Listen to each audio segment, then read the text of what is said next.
Shalom adik-adik semua, selamat pagi. Bagaimana kabar adik-adik hari ini? Luar biasa dan juga terus semangat ya. Adik-adik, sebelum kita memulai renungan kita, mari kita bersatu di dalam doa.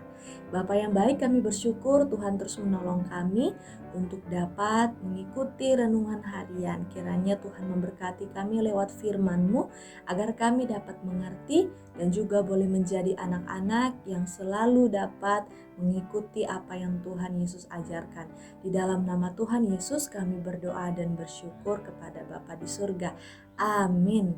Nah adik-adik semua, kita akan merenungkan firman Tuhan dari 2 Petrus pasal 3 ayat 3. 2 Petrus pasal 3 ayat 3. Kalau sudah membuka dan mendapatkannya, langsung akan bacakan untuk kita semua.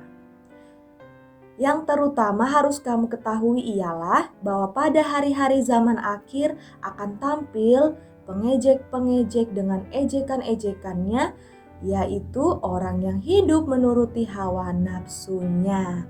Nah adik-adik semua, renungan kita di pagi hari ini dengan satu tema, menerima fakta. Nah adik-adik, kita baca dari teks kita ini bahwa yang menulisnya adalah seorang rasul yang bernama Petrus adik-adik. Nah Rasul Petrus mengingatkan kepada jemaat-jemaat yang ada pada saat itu bahwa mereka akan menghadapi masa-masa keadaan yang semakin sulit dan semakin susah bagi mereka. Nah kenapa mereka menghadapi para pengejek-pengejek dan juga ejekan-ejekannya? Beberapa orang di antara mereka telah dipenuhi oleh hawa nafsu yang jahat. Mereka mencoba menyingkirkan pikiran bersalah, rasa bersalah dari pikiran berdosa mereka. Jadi saat mereka berdosa, mereka tidak menganggap itu salah.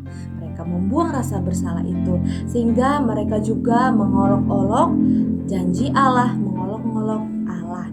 Nah adik-adik, kalau kita melihat pada zaman ini juga, di dunia kita sekarang dan juga di sekitar adik-adik semua, kita dapat melihat tuh di TV, di berita, ataupun kita melihat video YouTube, ataupun melihat koran. Pasti adik-adik kita dapat melihat hal-hal yang sama seperti di zaman Rasul Petrus adik-adik. Berita di TV menayangkan tentang kejahatan dan juga menayangkan dunia ini yang semakin mengerikan oleh karena orang-orang telah meninggalkan hal-hal yang baik tetapi malah melakukan hal-hal yang jahat. Nah adik-adik, orang-orang justru melakukan apa yang ditentang, apa yang dikatakan oleh Alkitab tidak mereka ikuti adik-adik, dan mereka juga malah jadi membela yang salah adik-adik, yang benar malah dianggap aneh dan dianggap salah. Kebalikan ya, semuanya kayaknya terbalik pada saat ini adik-adik. Nah kita yang baik itu mungkin akan dianggap salah adik-adik, tapi kita harus melihat bahwa dunia ini semakin rusak dan semakin kacau ya adik-adik. Gaya hidup orang-orang juga semakin aneh-aneh. Yang tidak baik mereka lakukan, yang baik malah mereka tinggalkan. Mengapa ya dunia ciptaan Allah menjadi rusak seperti saat ini? Kita tahu cerita awal dosa yaitu di Taman Eden. Dan juga banyak adik-adik orang di zaman ini, orang-orang percaya pun telah meninggalkan gereja, tidak mau lagi percaya kepada Tuhan. Mereka menganggap tidak ada gunanya lagi percaya kepada Tuhan. Mereka telah mengikuti hawa nafsu mereka karena mereka menganggap bahwa diri mereka sendiri dapat membuat mereka hidup untuk menjalani kehidupan saat ini.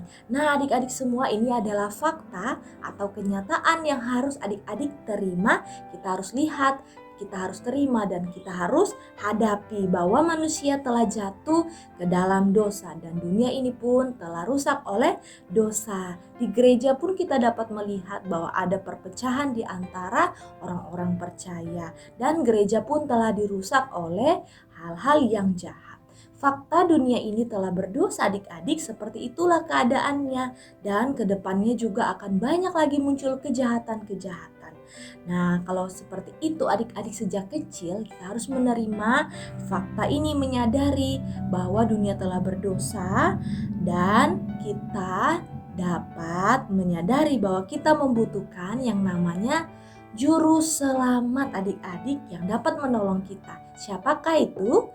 Ya adik-adik, benar sekali, yaitu Tuhan Yesus Kristus yang hanya Tuhan Yesus yang dapat membersihkan hati kita dari yang jahat dan juga menjauhkan kita dari hal-hal yang jahat. Oleh karena itu adik-adik, mulai dari saat ini adik-adik harus melihat keadaan dunia ini telah berdosa dan juga harus menerima Tuhan Yesus di hati adik-adik semua yang dapat menolong adik-adik semua dapat terlepas dari hal-hal yang jahat. Tuhan Yesus memberkati adik-adik semua. Mari kita berdoa. Tuhan yang baik, kami bersyukur untuk firman-Mu Tuhan yang boleh mengingatkan kami kembali bahwa dunia ini telah berdosa dan kami membutuhkan Engkau untuk menolong kehidupan kami. Kiranya adik-adik juga boleh terus berada di dalam firman Tuhan, mengerti dan melakukannya. Di dalam nama Tuhan Yesus kami berdoa dan bersyukur. Amin. Tuhan Yesus memberkati adik-adik semua. Dadah.